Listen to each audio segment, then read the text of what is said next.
विदेश के रहने वाले नहीं, आपके वहां से आधे घंटे का रास्ता मेरे घर का है। और मेरे घर का बायोडाटा लगभग नौतन हथियागढ़ कोई घर नहीं है, गांव नहीं है, लोग मुझे ना जानते हो।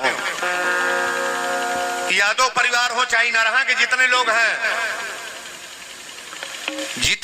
हैं इनरहा, फुलहरा, बलुही, सांजहापुर, मुड़ेरा, हथियागढ़, नौतन, भीसमा, ये सहोदर पट्टी। अब इस इलाका में कहा जाए कि वीरेंद्र बाबा आपको मैं नहीं जानता हूं तो महाराज ये तो बात गलत हो गई ना। इतने साहगावन का पता ही बा उसे भोग नहीं लागी हो परी इहो बतावा तुलसी के पत्ता हगरी सगरी चीज में डाल के भोग लाग सकेला परी। सबके घर जो रसोई बनता मैं तुलसी पड़ी हो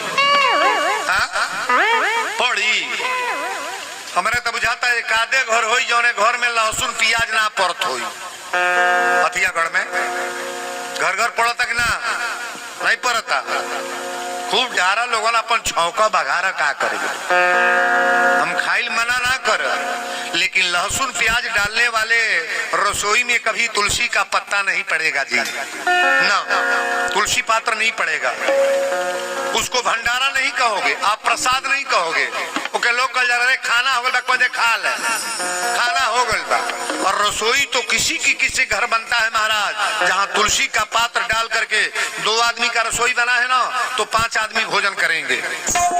2 आदमी का रसोई बना है तो 5 आदमी भोजन करेंगे। हम लोग बीमार काहे रहते हैं, आज इस पर हम कुछ बात बोलेंगे। लोग क्यों बीमार रहते हैं, आखिर हम लोग में कोई कमी है कि नहीं है। बहुत लोग कह रहे बाबा सजी तबा हमारे घर भर बीमार है बा, लइको बीमार बा, बेटो बीमार बा, हमहू बीमार बानी, हमरो करिया धइले बा, ठेहुन धइले बा, तो धोरी नहीं तो धोरी के कर। अब अपने ईमानदारी से आप सोचना कि क्या आप अच्छा कर रहे हो। अच्छा कोई काम बताओ जो अच्छा करते हो आप। अच्छा करने वाला व्यक्ति कैसे गड़बड़ रहेगा महाराज। तो एकदम कांटा करके आज शब्द जो बोलने जा रहे हैं ना इसे सुनने का प्रयास करना। इसके पहले एक भजन का फरमाइश आया है।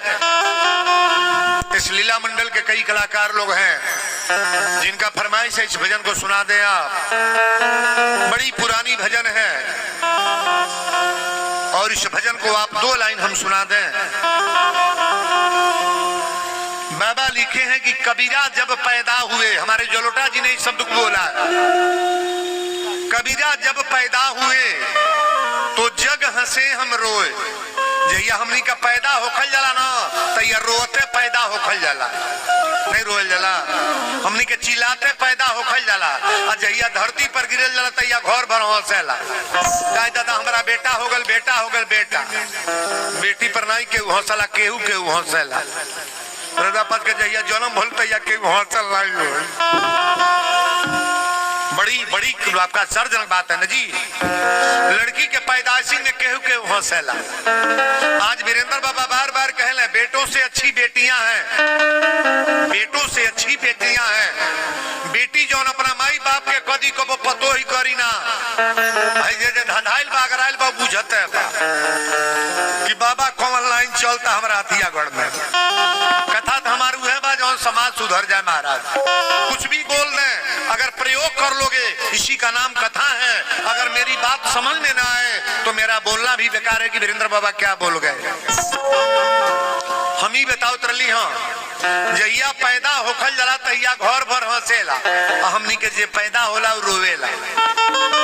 लेकिन ऐसा काम कह के मरे चाहिए कि मुअले के बाद गांव भर रोवे और तू हंसत चल जा। ऐसा कम लोग मिलेला महाराज जेकरी मुअले के बाद पूरा गांव रोवा था अब फलानवा तो मर के गई। हमसे कई जने प्रश्न कहे कि वीरेंद्र बाबा एक बात बताई ना, कैसे बुझाई केकर नरक भइल केकर स्वर्ग। हथियागढ़ नौतन के लोग कान फोड़ के सुनी आपन कान हमरा और कह ले। यही गांव के कोनो आदमी मरल और लोग लेके चलने की राम नाम सत्य है तो जोने आदमी के नाम पर पूरा गांव रोवाता, पूरा गांव तो हसत मच गई। गांव में केहू घरे गैस ना जरल, चाय ना बनल तो कतई जान ला वीरेंद्र बाबा रिकॉर्ड बोल रहे हैं वो आदमी के स्वर्ग भइल बा, बैकुंठ गइल बा। यही नौतन के कोनो आदमी हथियागढ़ के मरल और जब लोग लेके चलने की राम नाम सत्य है तो जोने आदमी के नाम पर पूरा गांव हंसता, पूरा गांव ठठा के हंसता थूकता, मर गल गांव सलहन तो हो गई, अकेले ही पूरा इलाका के भूजत रहा अकेले। अच्छा तो येहू खल के लोग हथियागढ़ में बाकी ना मुड़ी न हिलाव, टप्पा बोल नहीं बहो,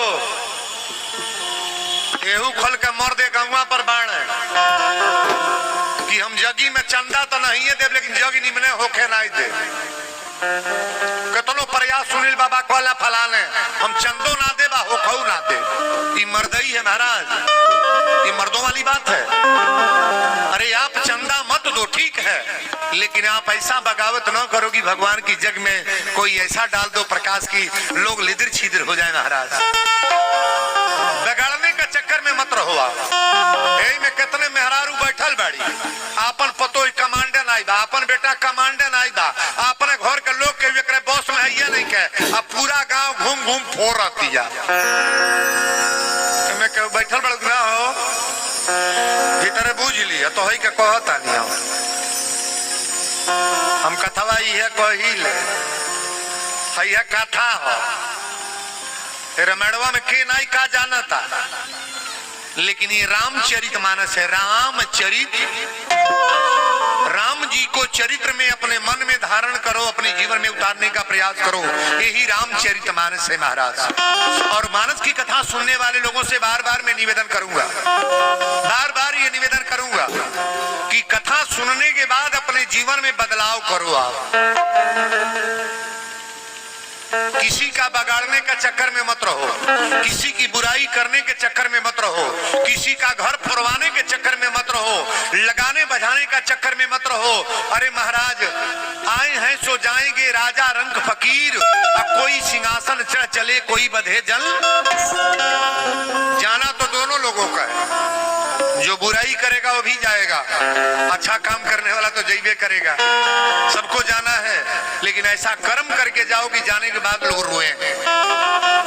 कबीरदास जी की ये भजन है, 2 लाइन और बंदिश के भजन है। इस बंदिश को थोड़ा बड़ा भाव से सुनने का प्रयास आप करेंगे।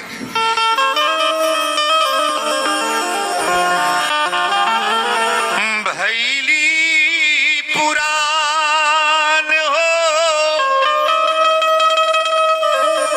आर भैली पुराण हो, अब का रंगईबो चुनरी भैली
रंग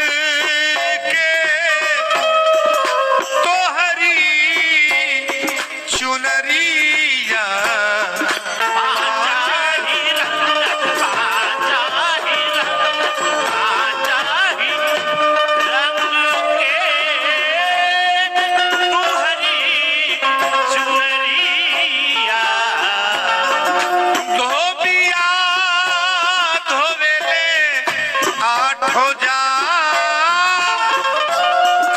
धोबिया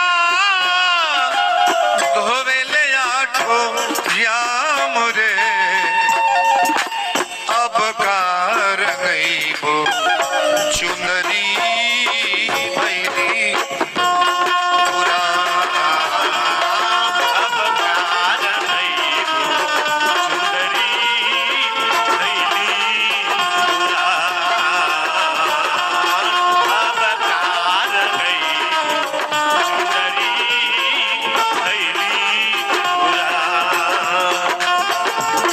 भैली चुनरी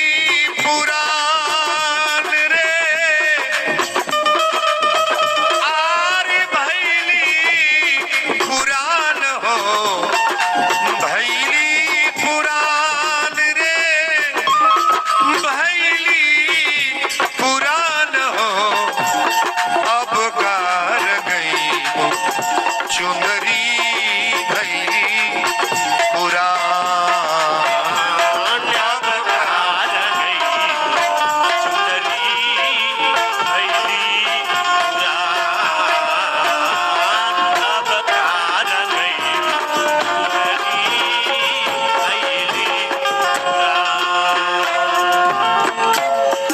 नाम न जानी धोबी के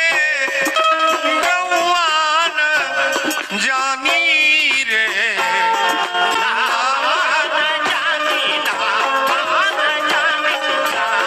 जानी धोबी के जानी रे कौन देसे धोबिया के ठाव कौन देसे धोबिया के ठाव रे अब कार गईबो चुनरी भैली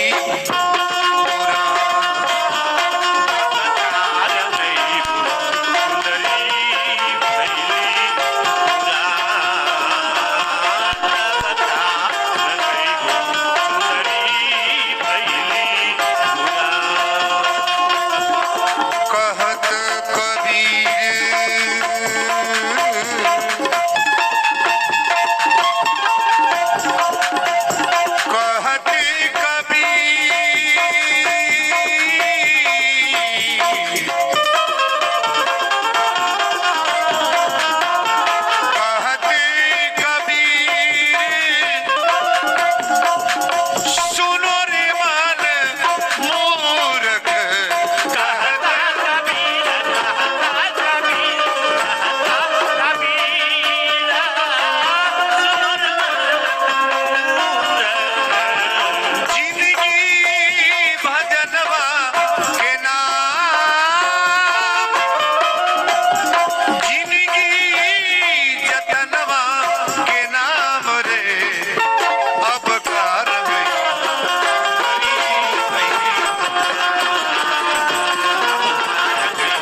रंगईबू चुनरी भैली पुरान। अच्छा तो एक बात बताई, हमनी के कथा जवानी में सुने चाहिए कि बुढ़ौती में? जवानी